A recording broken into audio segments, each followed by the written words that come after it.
Okay, so today I wanted to talk about a boot that is very much in the forefront of all the media and hype at the moment in the football boot world because of this re-release of this boot being the Nike Hypervenom Phantom. This is an OG pair. So I just wanted to sort of show a few people that may not understand what this boot is and why there's so much excitement about it at the moment, and then sort of just compare it to sort of the lineage that came out and show you, I guess, some of the really cool things, but also some of the massive flaws that were with these Hypervenoms, which made them, I guess, in a way, very, very iconic, somewhat legendary, but again, that might be a little bit of nostalgia that comes into these more so than it being the best boot. But we'll get into that. As always, if you are enjoying the content, don't forget to like the video and subscribe to the channel. And what do we have here? So this boot was a little bit controversial when it came out because it was replacing the relatively successful Total 90 or T90 range. So the yellow one just there, that's a Total 90 Laser, and that was, again, one of my favorite boots when I was growing up, and that's why I still have it, because it's an iconic boot. And this Hypervenom essentially signified the death of the T90 range and the introduction of this Phantom range that we still see today. So what made this boot so special was the upper. So you can sort of see it has this honeycomb grid pattern through it, and Nike skin is the most important word that we'll be focusing on today. So we did have Nike skin previously in Mercurials and a couple other models from Nike, but this was the first implementation that we had where we found it in such an incredibly soft and pliable upper. Like, there was nothing that we had that, you know, Mercurial or Tiempo, like obviously Tiempo leather, Mercurial was the really thin but still somewhat stiff Tahitian synthetic, and then as it went on it got softer.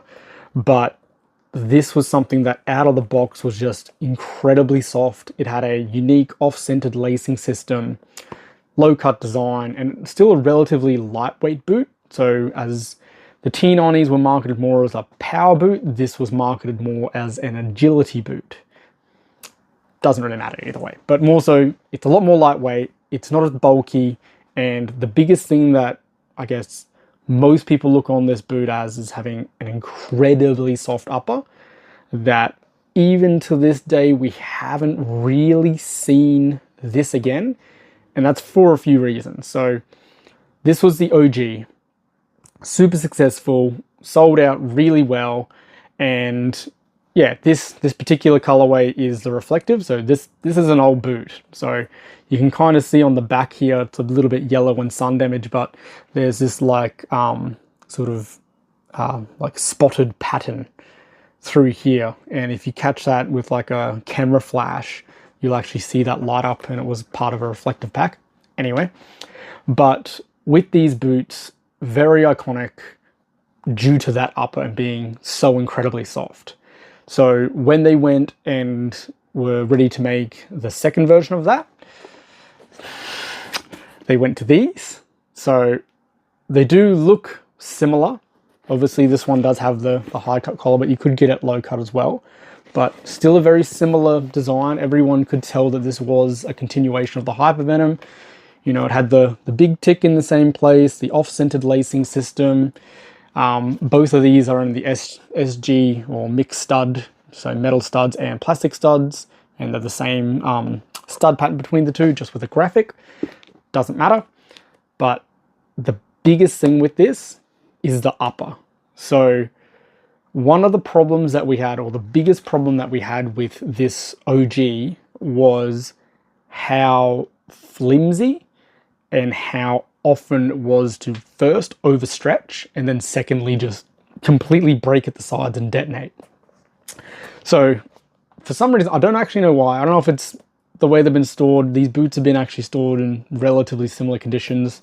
Again, I played in these, got a full season out of them, and, you know, wasn't trying to preserve them at all. But I'll show you the other boot. So this is the left boot. The right boot, the deterioration on this is crazy. I don't know if a lot of people have seen what a used Hypervenom, an OG Hypervenom actually looks like, and what a lot of people are talking about in terms of, you know, the biggest flaw with these and what happened. So if you look at the side here, all of this is completely blown out. So all of the upper material is essentially either broken or overstretched. And then you can actually see in this Nike skin, as I flex it, all the like cracks that are coming through the upper. So yeah, something that I didn't actually realize how bad they were getting, but you can see all the cracks through here.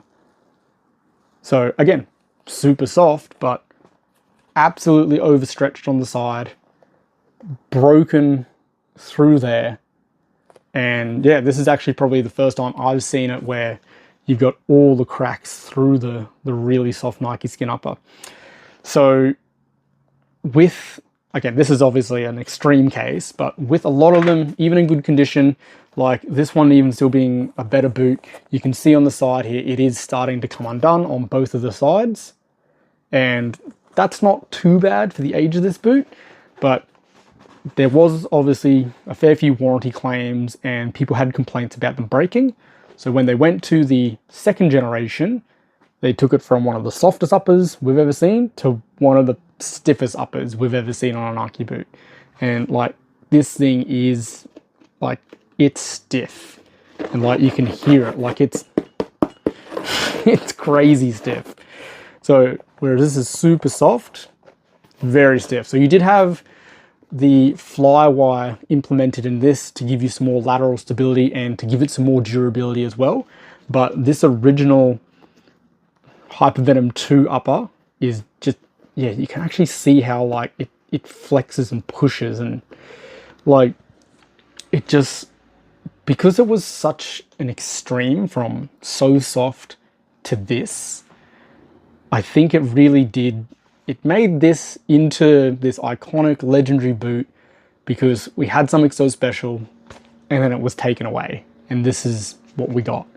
So I don't actually have it in the collection, but they did do a 2.0 of this Hypervenom 2, where essentially they left you the flywire cables, but they gave you back this this Nike skin upper with the honeycomb patterning. So a lot of people see that 2.0 as the best version of the one, because the drawbacks and letdowns and lack of stability that the OG had sort of mixed with the flywire made this really nice combination, because everyone hated this.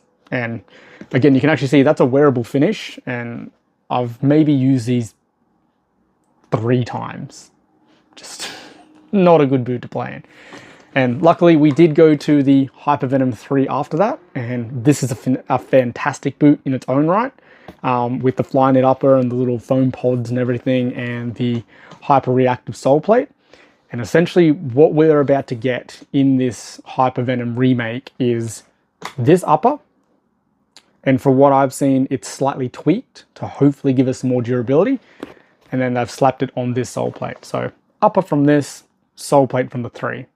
So that looks like a pretty cool combination, but that is something that it's probably going to sell out almost immediately. So I'd like to try and get my hands on a pair. We'll see how that goes. But yeah, I just wanted to, while people are talking about it, and depending on your age, you may not have ever had a pair of OG Hypervenoms in your hand or seen what was the big problem and what could happen to them, and did happen to a lot of the Hypervenoms, and the biggest complaint from it. So yeah, I think it's something that I just wanted to show a few people that may not understand why the Hypervenom became so iconic, and why this Nike skin upper is seen as this, you know, mythical upper that was incredibly soft, but had, you know, massive flaws in terms of overstretching and breaking. So yeah, I just wanted to sort of showcase what these OG Hypervenoms were, why people like them so much, and why at the moment everyone is so excited about this OG Hypervenom remake coming out. So yeah, that was mainly the video today. A little bit of a history lesson in what these boots were and why people are so excited about it. And again, if you did enjoy the video, don't forget to hit the like button and subscribe to the channel, and I'll see you in the next one. Thank you.